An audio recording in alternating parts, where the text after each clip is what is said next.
Dobie. Yeah. Alrighty, so go ahead and fill me in on Mr. Augie here. So I rescued Augie about 2.5 years ago. Okay. From the Illinois Doberman Rescue Foundation. And he was a stray when they found him. Was a little bit anxious around other dogs. Was like fence fighting in the kennel, but then would like stop if he was told to stop. Okay. When I got him, was fairly concerned about like other dogs. You know, just that was kind of my main concern. Mm-hmm. I worked with a like positive only trainer for about 10 sessions. Okay. And he's amazing indoors when there's no distractions. He's like the perfect dog. As soon as we're outside, he gets very worked up, very anxious. He stops listening to me, so the positive only stuff isn't working. Sure. I saw another trainer who was a guy I'd been taking to like him for the kennel, the board, and he did some lessons with him. He was probably on the opposite end of the spectrum Sure. in terms of a little bit more heavy-handed with the corrections. Okay. Is that where your tool came from? I'm sorry? Is that where your tool came from? It's from working with that other The trainer? prong? Yeah. No, so that was actually the third guy. Okay. He was a lot more balanced. With him, I was mostly working for like socialization with other dogs. But recently, he's had some nipping episodes, and I use the word nip. He's gone at people, not biting, not aggressive, but he would jump at them and nip at them, and then he will like back up and be like, what the heck? After that, he's been fine. I've even had him nip at people and then go meet them again, and he's been totally fine, and they've stayed at my house for hours. And Sure. So like friends, family type stuff? Yeah. Okay. But I don't know when he's going to nip. It's been the most random. I had a little method. I introduced him outside, and he's fine in the kennel when I board him. Like, they've never had any issues with him. Sure. But around me, especially, he's getting very protective. Yeah. Which I understand is part of the breed and stuff, but I don't need that from him, and I don't want that from him. Sure. And then I guess the last thing would be I just started him about a week ago on Prozac. Okay. And that was a decision that I made to just sort of Try to curb things maybe? yeah, start his threshold a little bit lower, and also to see more of a behavior specialist rather than just a standard trainer, so to speak. And then so I don't normally have him on the muzzle when I take him on walks and stuff, but knowing that this is congested. Yeah, I gotcha. so, that's wise. Is that, do you happen to have like a standard prong, or is that the only one that you have? I have a standard prong. His issue is it kept slipping down. Yeah. And this one does slip, but I found it stays up a little bit higher. And Okay. I was adjusting it every 2 seconds. Mm-hmm. And yeah. So that's why so I switched to this, but it's a little bit more of a skill to like learn how to keep it up.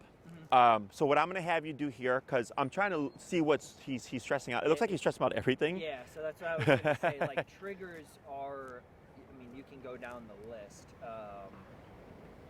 And once he's triggered, his threshold is reached, and he's hard to work with after. He rarely will calm down. Now, if we stayed out here for probably the hour at the end, he might be a little bit more calm, but in general, so the other thing, I guess, again, just to recap some of the stuff that I've tried, the last trainer that was more balanced had me use a clicker as sort of a distraction, like click and then treat him as I was kind of backing up, that type of thing. I've tried like his favorite toys on walks to distract him with that, like a bite pillow, a rope he loves. When he sees something else, it goes out the window. Yeah. Like initially he might grab it a few times, but I've yet to find anything that he really truly, wants more than this. So what I have you do is with your left hand, you're gonna grab your leash. You're gonna pull him. So if you face me, you're gonna pull him like that. Pull up on your leash, and then with your opposite hand, you're gonna press down on his hindquarters to put him in a sitting position, but you're not gonna say sit. Okay. So actually now you're gonna flip. Now do like that. Now left hand down, and you go straight up on your prong, like that. And now you relax. Okay. So every time he gets up, you're just gonna repeat that process. You might do it a million times. It might get annoying. but just keep doing that. Okay. Okay. And no verbal. No verbal. Yeah, no praise, no nothing. Okay. So here, your dog is really hyper vigilant, and he's getting very overwhelmed, and that's where like he's kind of spiraling and stuff. So he's constantly either at the cusp, from what you're telling me, up, at the cusp of his threshold or over threshold. Okay. Yep. So with your second trainer, when you said he was more heavy-handed, what does that look like? It was more so like letting him get to the end of the leash and popping it. Okay. There was not as many treats involved. Yep. More, I would say, like exposure, as in like he would bring him close to another dog, and then when he would get excited, would correct him. Again with the leash. Yep. And it was a leash flat collar, a leash prong collar. It was a prong. Prong. Okay. At that point. Not that one, a standard the prong. original one that I was gotcha. talking about. Okay. Again, it didn't see much improvement with that. His leash walking, So I would say, was like minutely better if I kind of like warmed him up in my driveway before. But in terms of like his behavior and stuff, I didn't see any change. And that, not against correcting a dog clearly, but I felt like that was maybe a little bit too much. Okay. In my opinion. Sure, I gotcha. So what I'm gonna have you do is take a few steps forward. With him, or? Yeah, with him. About right there, and then go ahead and have him sit. Perfect. What you want to do is you want to anchor yourself. Okay. So what you're doing is you're moving back. So yep, just like that. Yep. Push down, and just step back to where you were before. This way. So you were there, right there. So you don't want to move from where you're planted. Okay. And then up, and then down on the butt. Perfect. Just like that. Okay. So just so you have an understanding, what we're doing here is this is going to take forever because of the tool that we're using. Okay. But this isn't to fix. This is to try to start to de-escalate him. Okay. Every time you move, you're resetting his brain. Dogs see things in pictures, okay? So here, if you keep moving and moving and moving, it keeps turning the brain on again, on again, on again. But when you stay put, what you're trying to get him used to is this particular picture, right? So if you look at the world, you see how it looks? Yep. And then if you take a step back, it's gonna look a little bit more different. Yep. Does that make sense? Yep. So for the dog, we're keeping them in the same picture. So you being anchored is very important, because if you keep moving, he keeps seeing the world differently. It's going to keep getting him to re-trigger. Okay. At some point, he's going to get tired of this. Okay. Because he's the one expelling more energy than you are. Okay. You might get annoyed. He's going to get tired. But eventually, his brain is going to go, all right, Dad's done this a million times. I'm just going to give it up now. Okay. But he's going to have a hard time because his brain is so used to getting what it wants. Does that make sense? So, and I'll explain in a bit once I kind of go through my thing here. So, when it comes to the prong collar tool, it is a great tool. My problem with it is that it takes a lot more technical skill. Okay. Also, when your dog is over threshold, it doesn't do much. Dogs are physical creatures. They bite each other, which is why the prong collar was designed the way it is. Okay, it's meant to mimic a dog bite. Okay, food positive only is a great tool.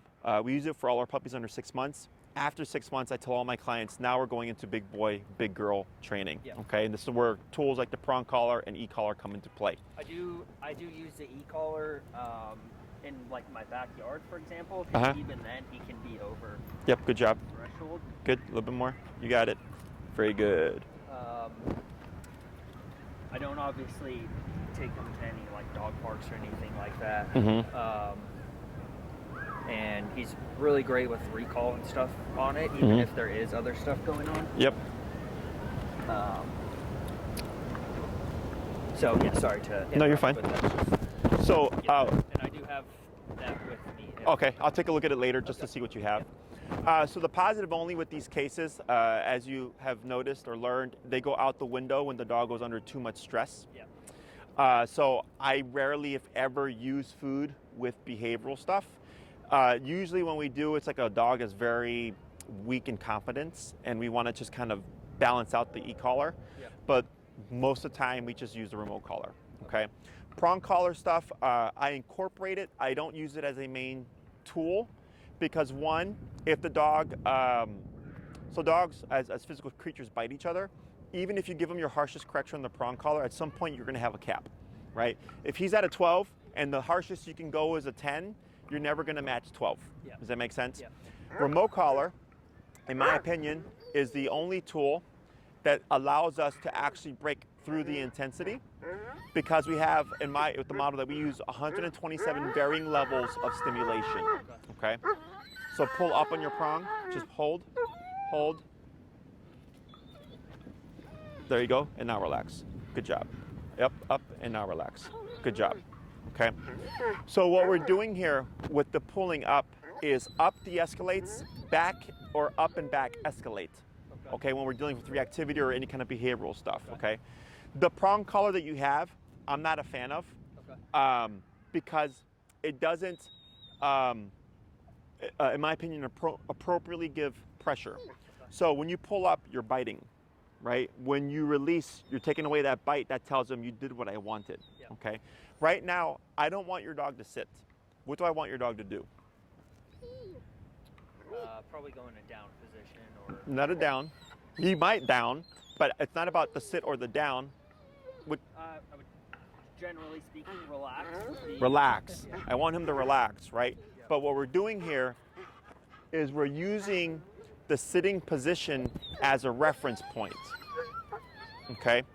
Because, and you're doing a good job. You said you have your remote collar, right? I do. Go ahead and pull it out.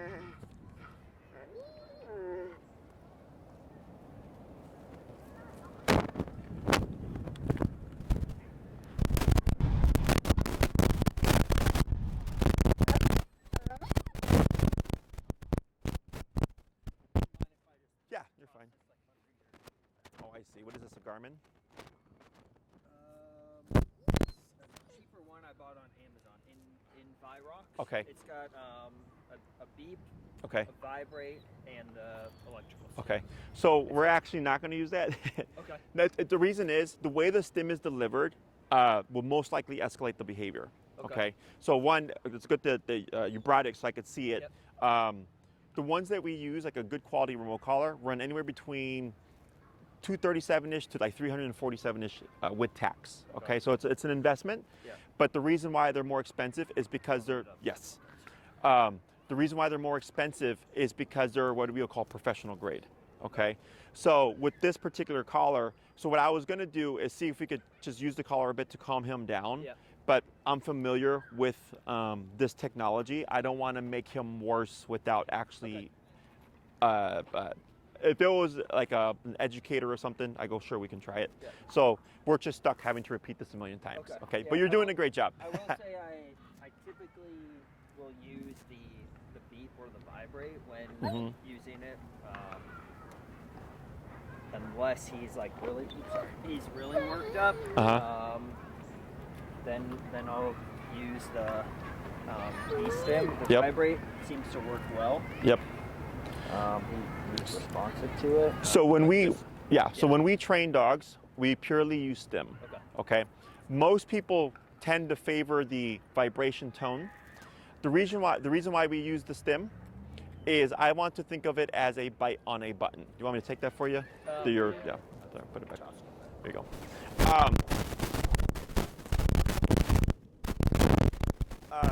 So dogs, and you've already given a couple of examples, are physical creatures. If someone were to do something that he did not like, what does he do?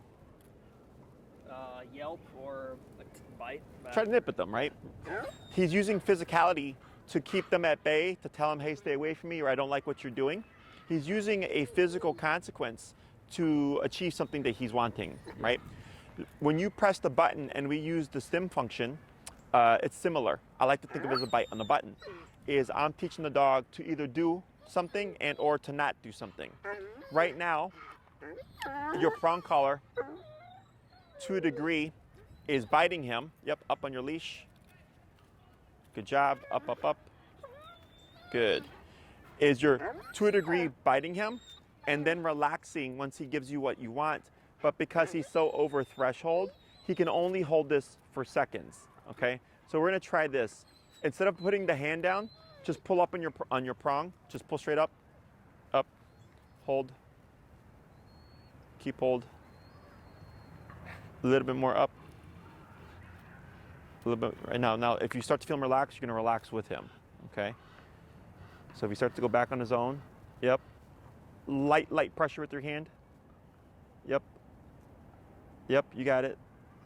Increasing pressure on the hand if needed. There you go, now relax. Almost, up again. There you go, good, and now relax. Yeah, he's so, stubborn. Yes, it's okay. Yeah, no, you're doing a really good job. I know this is annoying, but if we let him just be in his own world, he's going to continue to do like the jumping and the escalating. Yep. So this is just a Band-Aid for the moment, okay? So with the remote collar, when conditioned correctly, I want the dog to perceive it similar to a bite on the button, okay? Or a bite, a bite on the button. So here, I don't go out looking to cause, like right now, you see this behavior? Yeah. We wouldn't actually try to go out and like make him be bad and then, how'd you say, punish him for it, which just sounds like your second trainer. Yeah. It's an approach, it's just not the first approach. Yep. Good. If I take him, how will he behave with me, do you think? He's been fine in the past. Okay, with like your trainers and stuff? And honestly, and my girlfriend will tell you this, he's better with other people. And Okay. I realize I'm part of the issue, which Yeah, is... and I'll explain why that is. Yeah. So I'm gonna take your handle, the end handle here. Very good. Good. Good.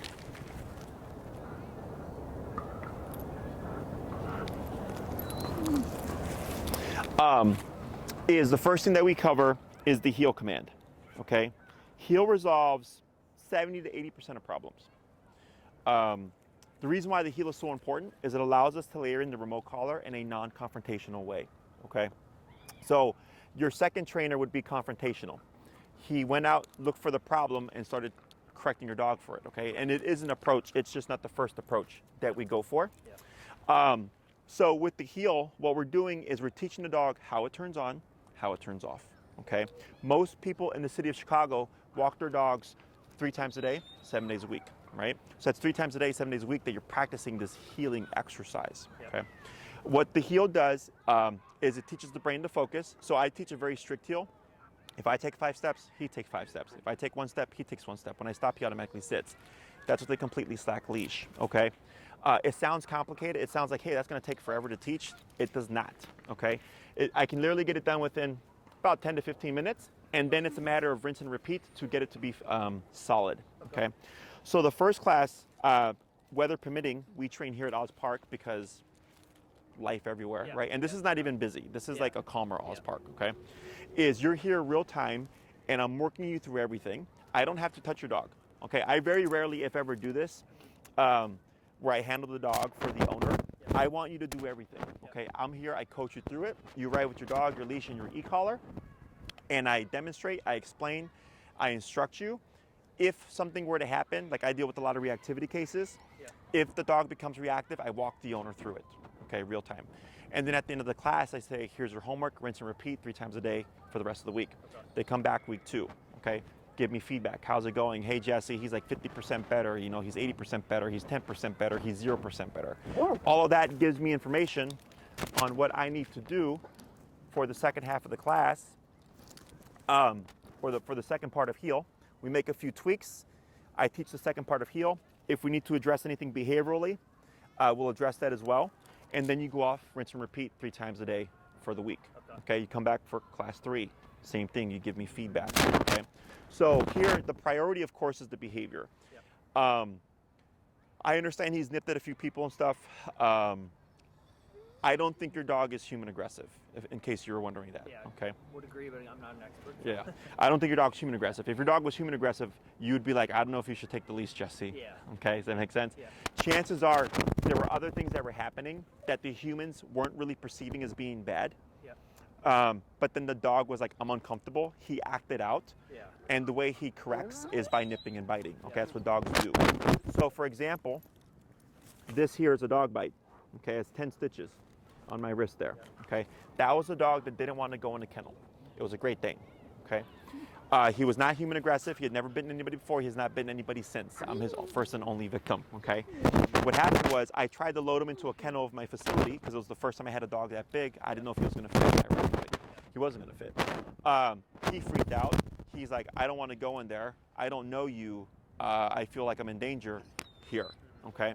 He still comes to daycare. He still comes to board. We've never had an issue since, okay? So the owners were concerned. They're like, is our dog aggressive? And they said, no. I said, your dog defended itself because he felt threatened, okay? So once you start to understand your dog's behavior, which I will help you understand, you start to realize and see things in his eyes and go like, okay, I don't like how you handle that, but I understand you're not doing it to be aggressive. Does that make sense? So when it comes to introducing them to people, I can show you. When you do things in a way that a dog understands, we can start to build trust, okay? Now, this will most likely be easier for you because the fact that earlier we were like, well, he's nipped people, but then within the same day, hung out with them and then been completely fine with them. You see that? Like, aggressive dogs don't do that. You'd be like, he's a problem like the entire time, Jesse. It's really hard to live life. And I, you know, to that point, like, if he doesn't like somebody, I don't need him to be this lap dog and love everybody. Like, it's okay if he wants to go to his crate or his bed when I have people over. I just need them to feel safe and me to feel comfortable that he's not going to nip them. So yeah, it's not like I need him to like. Correct. So the bare minimum I always tell everybody is coexistence. Okay. Now, in most cases, the people that are your friends, your family that he would see on a recurring basis, those tend to be like the dog will be like, they will become like the circle of trust, if you will, because he's like, okay, I see you all the time. It's never been a bad experience, so on and so forth. I do have exercises that can help build trust and a bond and stuff. So it's just my ceiling's up here. We may not get up here, but if we aim for up here, we're gonna get a lot closer. Most clients are like down here. I'm up here, so we're gonna land somewhere in the middle. So then they're like, well, shit, if I can get more than, you know, just even the bare coexistence, like that's great. And sometimes we just get the bare minimum, and the owner's like, still like, this is still great, okay? So the more we press, the more we can kind of take this edge off the brain, so he's not in this constant state of stress, because this is unhealthy, okay? So the way I would kind of foresee this playing out program-wise is the first two are unhealed. That has to happen, okay? The third one, you're again with the feedback, that kind of dictates where do we go from here, okay? So if you're still struggling with like stuff like this, I would most likely spend that third class showing you like this is how we turn it off, okay? This is probably what's going to take the longest because he's so used to practicing this for so long. Does that make sense? Sometimes it's a 180, like it's literally you come for class 1, you come to class 2, and you're like, this is like my dog literally 180, like this is great, like, awesome. Most cases are there's going to be a bit of work, okay? So the third class, if we need to address anything behaviorally, we'll have like a a controlled context specific class where it's like, okay, this is what we're going to do. Come back for class 4. I would most likely teach stationary control, which is go to an object, don't move. For dogs like this, whose brains are kind of constantly moving, learning to turn off and just chill for 2 hours can do provide loads of benefits for them. Okay, like my dog, the dog that just left right now before you showed up, her dog has overstimulation issues, and she was like, at home he never sleeps unless it's like bedtime. And I go, that's not normal. Dogs sleep 16 to 20 hours a day. That's another overstimulation case. Okay, so we taught place today, and I told her practice 2 to 3 hours of this a day in solid chunks to start working against that. Okay. Is there any benefit to waiting for the medication? In my opinion, the medications don't do anything. So dogs don't medicate each other. I'm not opposed to medication, but in my experience, and I'm probably biased. I'm not gonna say probably. I am biased because I get lots of clients that come to me. They're like, my dog's on fluoxetine, trazodone, doggy Prozac, and they're still fucking crazy. So, but I'm sure there's cases out there where it does help. I'm just not seeing those dogs. Okay. To give you an example, I had a case, one of the most severe reactivity cases I had in 12 years. There's a little 60-pound pit. His name's Doug. Gabapentin, fluoxetine, trazodone, and he was still trying to attack me during the consultation. So she's like, do you think I should keep him on the drugs? I'm like, well, is it helping right now? She's like, no. And then I go, I don't think we need the drugs. He's actually now completely off the drugs. He comes to my boarding facility because they come from St. Charles. So when they go out of town, they stay with us. No problems. Okay. I'm not a veterinarian. Take with that what you will. But in my experience, the dogs don't do it. Okay. Dogs are consequential. If a dog does something to him he doesn't like, he would nip or bite them. If he did something to them they didn't like, they would nip or bite him, right? That's how they handle things. So what you don't have currently is a reliable means of biting him in a way that he would respect. Does that make sense? Yep. So with the tool that we have here, it's capping. Obviously, he's over threshold. With the remote collar, with the models that we use, we have 127 respective levels of stimulation. So that gives me 127 levels to figure out what's going to get you to relax. Yep. Does that make sense? That dog that just left, he's a high stimulation case. His number is 85 to override all this. Before, she couldn't be here because the dog would be barking at everything. Okay, and we tried everything below 85, but not until we hit 85 did the dog actually stop the reactivity. So I go, 85 is the number. I didn't pick it, the dog did. Does that make sense? Yeah. So everything starts to stack on each other. The heel is the baseline for everything because it teaches them what the communication of the collar is, that he technically controls it, right? Because he's like, well, if I do this, it's going to turn on. What happens if I don't do that? Nothing happens with the collar. Nothing happens with the environment. Oh, I guess I don't need to do that behavior then. Yep. Does that make sense? Yep. So for dogs, unfortunately, we cannot explain the world to him. We cannot tell him, hey, buddy, everything's fine. You don't need to stress out. Yep. It sounds unfair, but like if you're doing, so what your second trainer was doing, I understand as a trainer, but because he was using a tool that, couldn't cut through, it kind of just seemed like you're going in circles. When you have a tool that actually shuts this down and you see your dog laying down and like actually falling asleep, it's like, oh wow, like I can understand why we need the consequence, because humans don't understand that a dog can be corrected for being anxious. It doesn't make sense to us because we're like, why would you punish the dog for being anxious? The dog does not see it as punishment. The dog sees it as a correction. The dog sees it as you saying, I don't agree with this. Yep. Does that make sense? Mm-hmm. But because we're humans and we're emotional, we're like, oh, you're so mean, like correcting your dog for being anxious or for correcting your dog for, being too excited. I go, dogs don't think that way. Yeah. Does that make sense? Questions on any of that so far? No. So in terms of length of time and stuff, I would probably put you at around a 9-week course. Okay.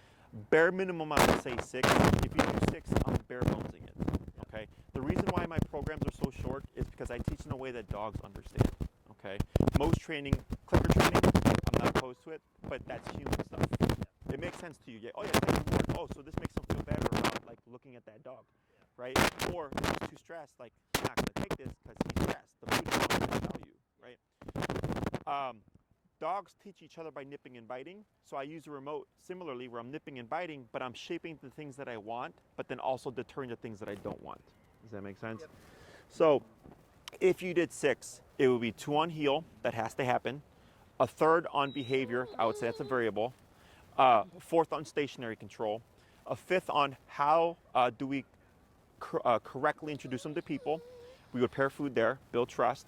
6th would be how do I have people come into my home correctly. Okay. So if someone were to come over, does he become territorial? Does he like bark or anything? No, like he doesn't bark at like stuff outside typically, but if they were okay. If someone I've had somebody, for example, I've introduced him to them for the first time. He's met them, he's been okay. The next day I was gone for work and they came over to let him out. No issues. Mm-hmm. I have a roommate that he's totally fine with them. He's a new roommate. He met. If someone knocks, what does he do? He would probably stand up and he would be interested. Okay. So he doesn't bark or like charge the door or anything like that? No, I wouldn't say that.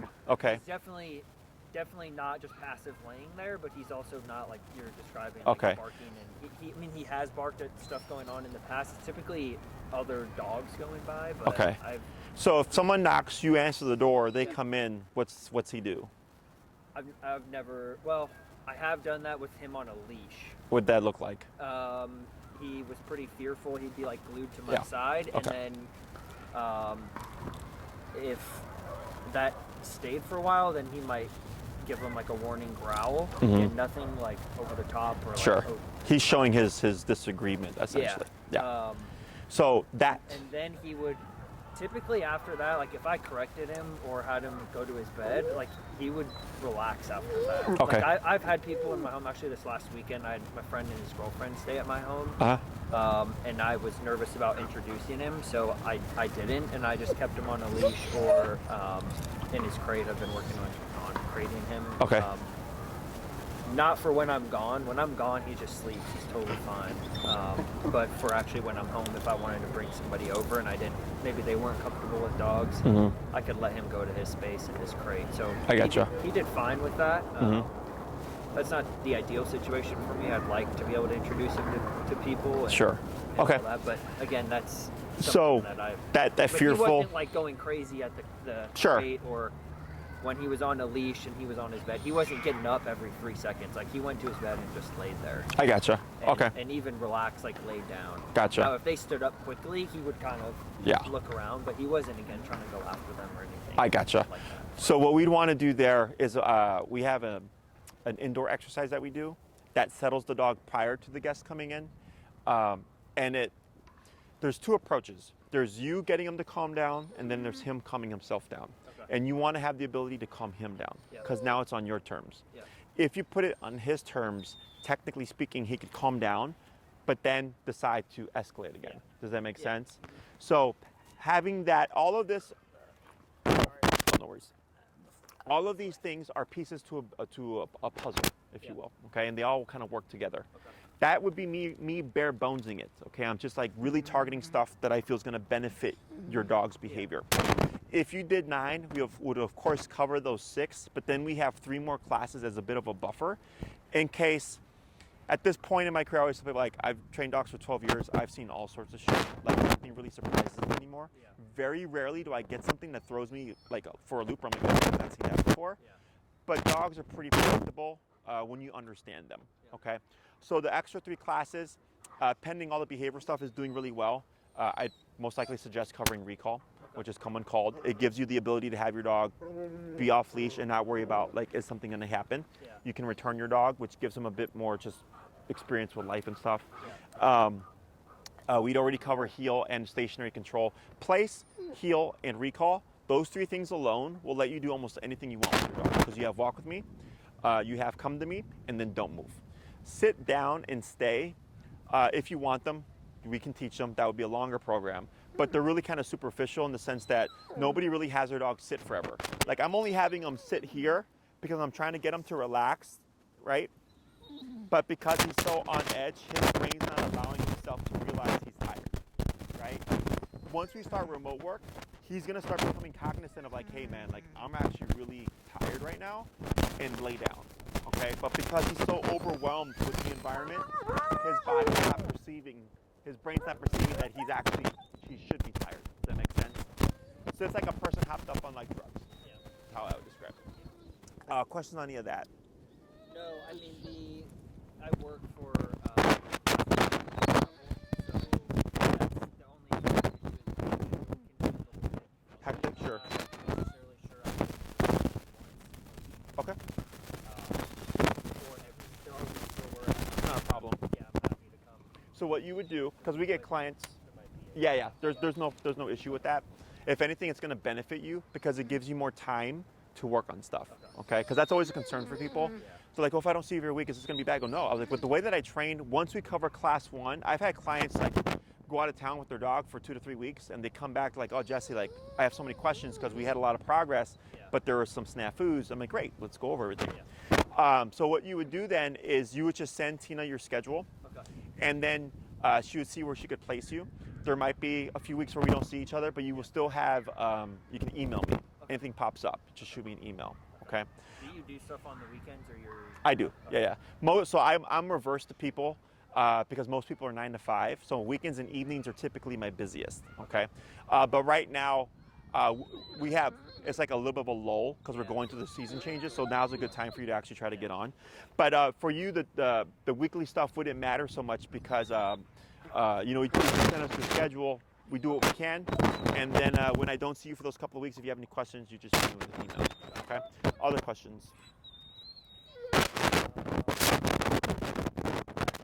environment. Do you recommend doing some of this stuff outdoors and then So typically. sidewalk, or just go straight to walking him or healing him? Correct. Yeah, we would be here. Okay. So depending on when you start, because once it gets too cold, I train at my facility. Environment really doesn't matter,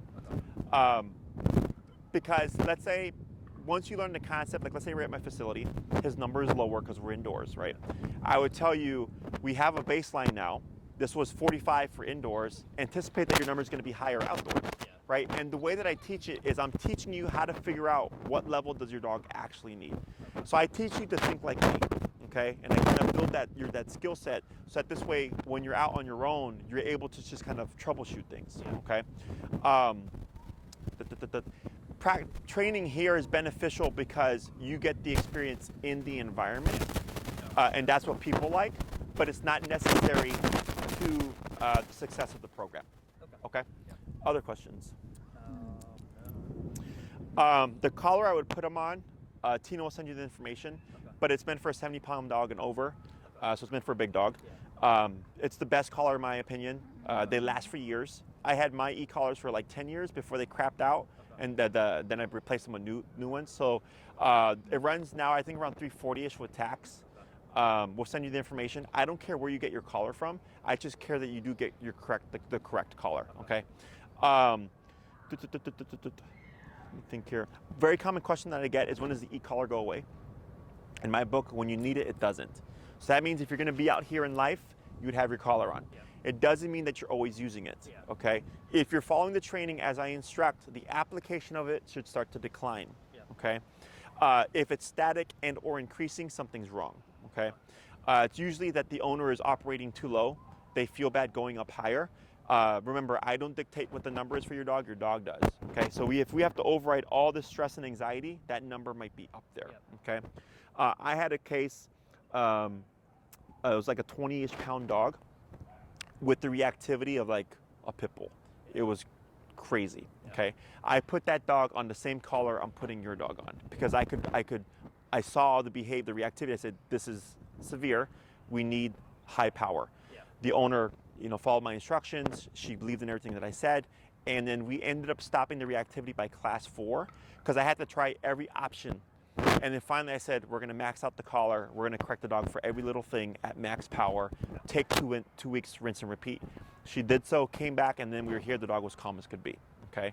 But it wouldn't make sense to a person, because they're like, what do you mean you put a collar meant for a Rottweiler on a 20-pound dog? I go, right, but the intensity needed it, okay? And her video is actually on my YouTube. So did you see any of our training videos? I briefly checked out the Instagram. I've been Okay. busy with work. No worries. But, yeah. So I suggest, and I can have Tina send you a couple of videos. Okay. I'll have her send you the link to that dog I'm talking about now, where you see how crazy she is, and then you see how calm she is, okay?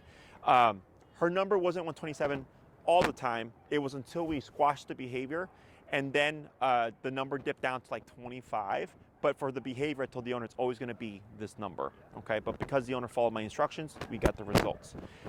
There's another dog that I worked with named Lake, who was both human and dog reactive. And in that video, I explained the process.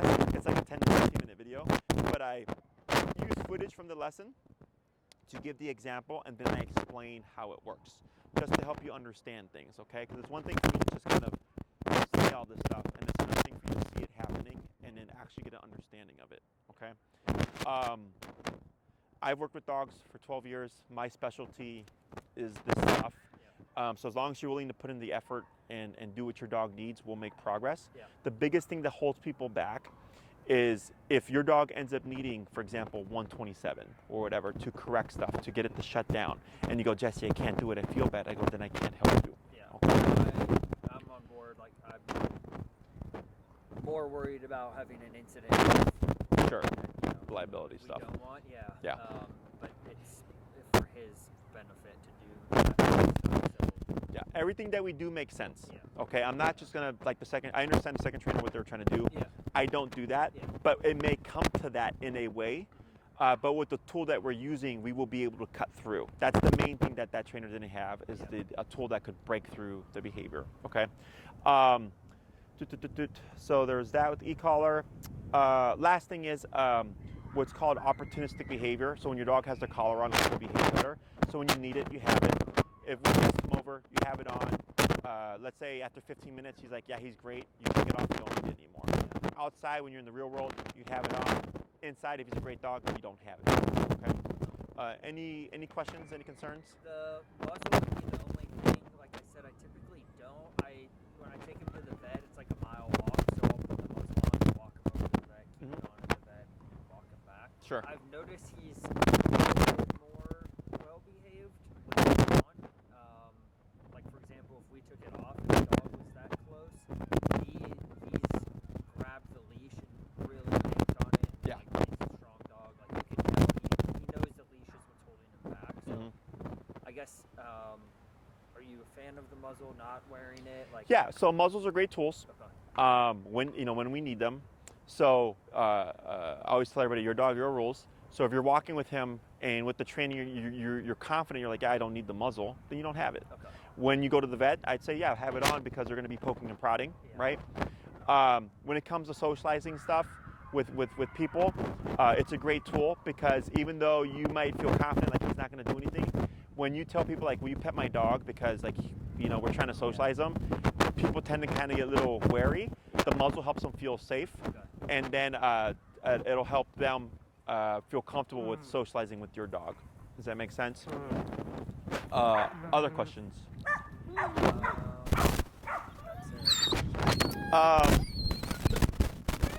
Trying to think if there's anything that I may have forgotten to cover. That's pretty much it. If there's anything that you forgot to ask, you can ping Tina with an email. If they pertain to me, she'll email me and I'll email her back an answer. Otherwise, your case here is nothing that I've not seen before. Definitely a lot of overstimulation and then a bit of anxiety. Okay? Overstimulation is the brain's inability to turn off. But like here with the well eye and the constant panting, that's anxiety. Okay? Yeah. That's all anxiety stuff. Okay? Anything else? Payment-wise, is that a one-time thing for the 9-week, or do you do it like per lesson? So if you do installments, the training doesn't start until I'm paid in full. So if you want to do a payment plan, you're welcome to do so. I don't care how many payments you break it up in. The issue, we used to start training and then have people do installments. At some point, they'd be like, okay, I got what I wanted, I'm going to stop paying you. Or they would ghost us, okay? And I got employees and a business to run, so we're paying full. But we do payment plans, but the program doesn't start until the plan is paid in full, okay? Other questions? Okay.